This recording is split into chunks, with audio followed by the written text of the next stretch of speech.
हे कबाब कशाचे असतील ओळखू शकाल? वरून एकदम कुरकुरीत, आतून जिभेवर विरघळतील असे सॉफ्ट कबाब. तर तुम्ही बटाट्याचे कबाब केले असतील, हराभरा कबाब केला असेल, मिक्स व्हेज कबाब केला असेल, पण हे आहेत दह्याचे कबाब. वरून कुरकुरीत, आतून सॉफ्ट. बघायची रेसिपी तर व्हिडिओ शेवटपर्यंत बघा, एकदम सोपी आहे. व्हिडिओ आवडला तर लाईक करा आणि अशाच रेसिपीसाठी चॅनलला सबस्क्राईब करा. नमस्कार, सरिताच्या स्वयंपाकघरात म्हणजेच आपल्या सरिताज किचनमध्ये आज आपण करणार आहोत दह्याचे कबाब. इतके मस्त असतात ना, वरून कुरकुरीत आणि आतमध्ये जिभेवर विरघळणारे असे मौसूद कबाब. करायला एकदम सोपे आहेत. पटकन रेसिपीला सुरुवात करूया.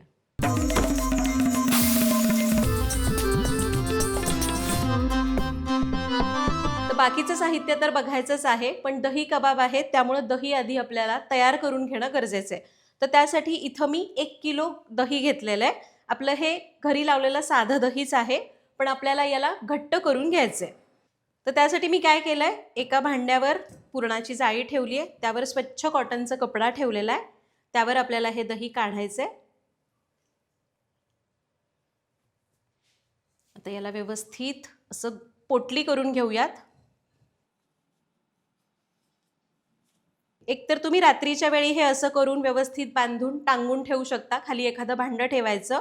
चक्का कसा तयार होतो तसं हे दही तयार होईल. जर तुमच्याकडे वेळ नाही तर तुम्ही एक करू शकता. याला मी असं बांधून ठेवलेलं आहे. थोडंसं फ्लॅट केलं.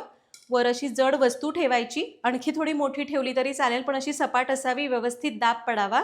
आणि याला असंच अधांतरी 1 तास ठेवून द्यायचं. जास्तीचं पाणी निथळलं जातं आणि कबाबसाठीचं दही तयार होतं. 1 तास असंच ठेवूया.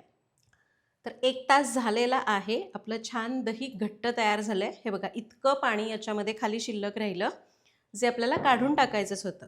आता हे दही आपण एका मिक्सिंग बोलमध्ये काढूया.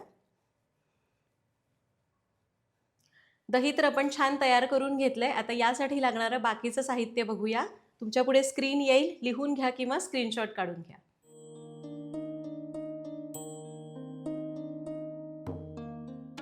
लिहून घेतलं? आता पटकन लाईक करा. आपण रेसिपीला सुरुवात करूया.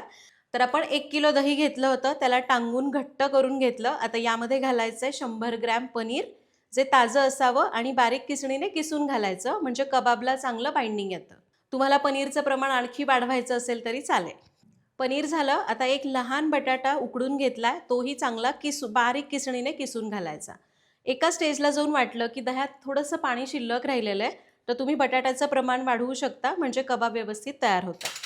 आता यामध्ये घालू एक छोटा एकदम बारीक चिरलेला कांदा. कांदा घालणं पूर्णपणे ऐच्छिक आहे, नाही घातला तरी चालेल. 1 टीस्पून एकदम बारीक चिरलेली कोथिंबिरीची कोवळी देठं. देठं घ्यायची, कबाबमध्ये छान लागतात. 1 टीस्पून चिरलेली हिरवी मिरची. 1 टीस्पून किसलेलं किंवा एकदम बारीक चिरलेलं आलं. 2 टीस्पून भाजलेलं बेसन. 1 छोटा कांदा उभा पातळ चिरून असा कुरकुरीत तळून घेतलाय, हा कांदा घालूया. 1 टीस्पून चिरलेले बेदाणे. 1 मोठा चमचा भरून चिरलेले काजू. चवीपुरतं मीठ. थोडंसं काळं मीठ, अगदी पाव टीस्पून. त्याचबरोबर इथे मी 2 चीज क्यूब घेतले, हे किसून घालणार आहे. चीज घालणं ऐच्छिक आहे, नाही घातलं तरी चालेल. सगळं घातलं. आता याला चांगलं मिक्स करून घेऊया. आणि हे घ्या, आपलं हे मिश्रण तयार झालं. तुम्ही बघाल, हे दह्याचं वाटत नाही की नाही, कारण ह्याला व्यवस्थित बाइंडिंग आलं आहे. आता आपण काय करूया, हाताला थोडंसं तेल लावायचं आणि याच्या छोट्या छोट्या टिक्की करून घ्यायच्या. खूप जास्त मोठ्या करायच्या नाहीत, अशा छोट्या छोट्या टिक्की करायच्या, म्हणजे कबाब करून घ्यायचे. याला तुम्ही असंही करू शकता बरं का. असं केल्यानंतर ते आणखीन असे छान बाइंडिंगमध्ये येतील. आपण असंच करूया, म्हणजे मग फ्राय करायला सुद्धा आपल्याला जास्त सोपं जाईल. याला मी असं करून घेते. तर हे घ्या, असा मी कबाब करून घेतला. उरलेले सगळे कबाब असेच करूया. तर मी अशा टिक्कीजच सगळ्या करून घेतल्या. मला हे जास्त सोपं वाटतं, कारण हे तळायला तेल थोडंसं कमी असलं तरी चालतं. तर अशा पद्धतीने इथं मी या 13 टिक्की करून घेतलेल्या आहेत. आता आपण याला तळून घ्यायचं आहे, पण हे डायरेक्ट तळले जात नाहीत. तर इथं मी साधारण एक अर्धी ते पाऊण कप भरून भाजलेली शेवई घेतली, जी मार्केटमध्ये मिळते ना ती. आपण आता काय करूया, या टिक्कीज या शेवईमध्ये घोळवून कोट करून घ्यायच्या, या प्रकारे. जर तुमच्याकडे ती बारीक शेवई असते ना, एकदम केसासारखी, ती असेल तरी पण चालेल.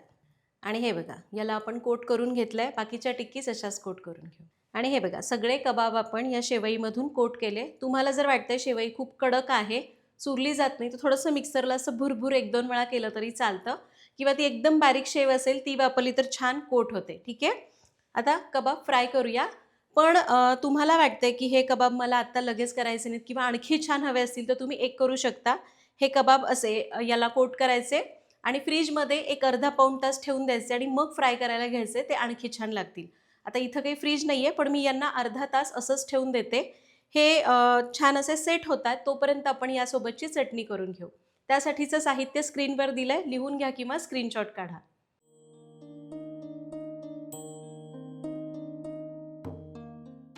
साहित्य लिहून घेतलं. आता चटणी करूया. मिक्सरच्या भांड्यात घेऊया 1 कप ताजी ताजी कोथिंबीर, 10-12 पुदिन्याची पानं, 2 ते 3 टेबलस्पून दही, 1 छोटा कांदा, 1 इंच आलं, 2 हिरव्या मिरच्या, 1 चमचा साखर, 1 चमचा लिंबाचा रस आणि मीठ चवीपुरतं.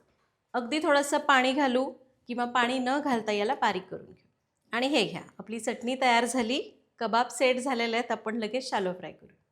आता हे कबाब तुम्ही डीप फ्राय करू शकता, शॅलो फ्राय करू शकता. मी इथं शॅलो फ्राय करते. त्यासाठी मी पसरट पॅन घेतलाय. त्यामध्ये 4 ते 5 टेबलस्पून तेल घेतलंय, जे आपलं सरिताज किचनचं लाकडी घाण्याचं तेल आहे, जे शुद्ध पारंपरिक आहे, ज्यामध्ये केमिकल्स वापरले जात नाही. एकदा जरूर वापरून बघा. ऑर्डर करण्याची लिंक डिस्क्रिप्शन बॉक्समध्ये दिलेली आहे. तर तेल आपल्याला चांगलं तापवून द्यायचं आहे. तुम्ही जर कमी गरम तेलामध्ये हे कबाब सोडले तर ते दह्या असं मेल्ट होईल आणि सगळे कबाब तेलामध्ये मिसळतील. मग त्याचा उपीट तयार होईल. त्यामुळं तेल व्यवस्थित गरम करून घ्या. आता बघा, तेलामध्ये आपण थोडी शेवई टाकू. हे बघा, छान अशी तळून निघते, याचा अर्थ तेल व्यवस्थित गरम झालंय. गॅस कमी करूया आणि यांना फ्राय करण्यासाठी तेलामध्ये सोडूया.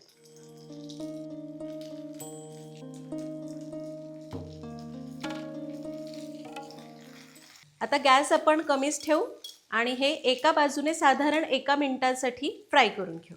तुम्ही पाहिजे तर वरून असं थोडं थोडं तेल सोडून घेतलं तरी चालेल. त्याला खरं मी शॅलो फ्राय म्हणते, तरीही हे डीप फ्रायच होतंय, कारण बरंच तेल मी यामध्ये घेतलंय. तुम्ही अगदी थोड्याशा तेलामध्ये शॅलो फ्रायसारखं करून घेतलं तरी चालेल, पण शक्यतो असं जास्त तेलातच फ्राय करायचं. अगदी मिनिटभर एक बाजू आपण भाजून घेतली, म्हणजे फ्राय करून घेतली. यांना उलटून घेऊया. छान झालेत ना? वाटतंय का हे दह्यापासून केलेल्या कबाब आहेत किंवा टिक्की आहे? फक्त काय आहे ना, आपल्याला यांना व्यवस्थित एका बाजूने सेट करून घ्यायचं आहे, मगच उलटायचं. तुम्ही जर घाई केली तर मग हे मऊ राहतील आणि मग तुटतील. डन. आता आपण गॅस कमीच ठेवू. दुसरी बाजू पण अशीच फ्राय करू, एकदम कमी आचेवर. तर दुसरी बाजू पण आपण 1 ते 1.5 मिनिटं फ्राय केली आणि आपले हे दह्यातले कबाब तयार झाले. काढून घेऊया. याला असं मी जाळीवर काढतेय, म्हणजे यातलं तेल काही असेल तर ते खालच्या खाली निथळून जाईल.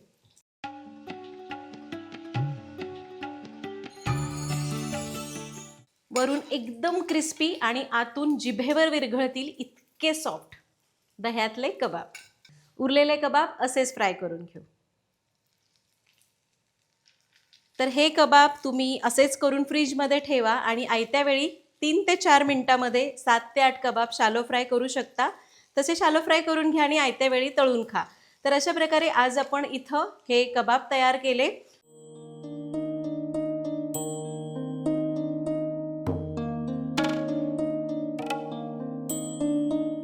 तुम्ही पण नक्की करून बघा. दही व्यवस्थित जर तुम्ही बांधून ठेवलं, पाणी सगळं काढून टाकलं, तर तुम्हाला काहीही प्रॉब्लेम येणार नाही.